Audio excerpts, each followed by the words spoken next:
Good afternoon. My name is Wayne Fox. I'm from White Shield, North Dakota. I'm an Arikara Hidatsa Mandan from MHA Nation. I work as a superintendent at the White Shield School currently. And today we did a presentation about the hoop dance and also grass dance and some couple various type of other songs that are sung through the throughout the country and throughout celebrations. Just this weekend, we just got done with the White Shield celebration, their Arikara celebration. It turned out very well. We had top-notch drums throughout the United States. I think we had a good lineup of drums, and so the dancers enjoyed every song, everything that was going on with that. Today we did a presentation with my son Nape.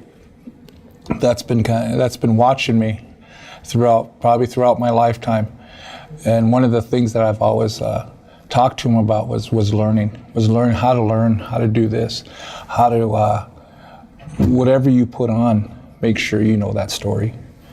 And his beadwork is probably one of the most beautiful, types of beadwork that we see around. And this was also, given to him by his grandma for his, just for his dancing capability. He's been able to travel throughout the United States, dancing.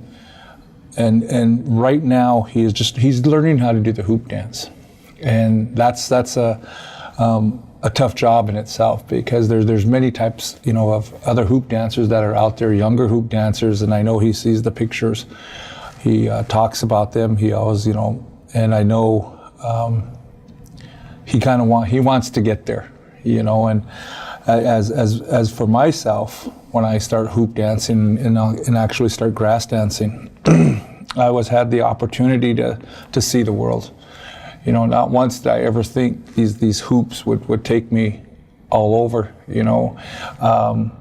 to Costa Rica, to Ireland, to Scotland, and I always looked at myself as just a young man from the reservation who'd ever think I'd be there and be the recipient of the Martin Luther King Award.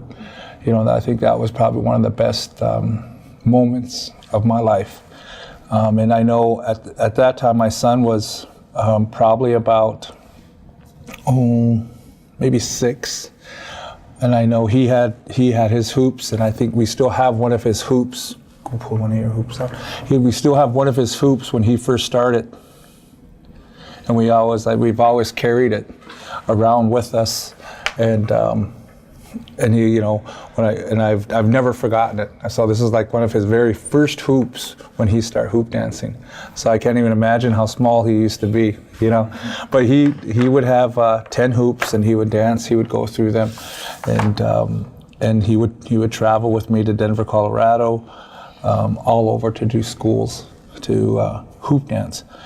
And as I, get older, they always ask, they give me a call and they say, Wayne, you think you can do the hoop dance? And I guess it's the pride saying, yeah, I can do this. And then as it kind of gets further down the road, son, I think you're going to have to do this hoop dance. And so I put my son on the spot, and I think, but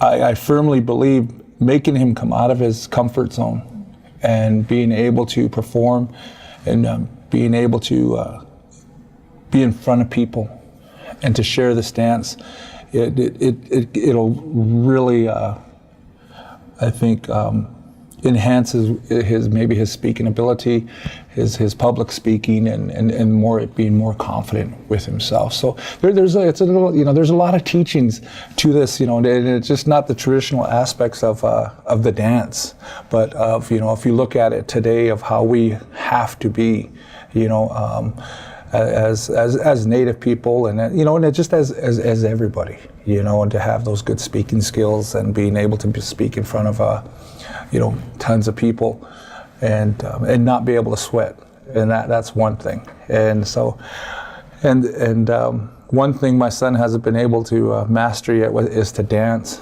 and speak. You know, and so I know I would do 5 songs, and I would do the Greenwich grass dance, and then I would do a crow hop, then the sneak up, and then the necklace breaker, the real fast song that you heard. Then I would do the hoop dance. But all in between those 5, I would speak. And so back then I probably had to be, I was in pretty good shape. So I was, and I'm not saying taking anything, I know she's probably more in shape than ever I was when I was young. But once again, you know, he's in his learning, it's in his learning process, learning mode right now. And it's, I'm just passing the torch to him. And I think he's done real well. And I know one of the main things I always talk about to him is how you carry yourself, you know, out in the public, how you speak.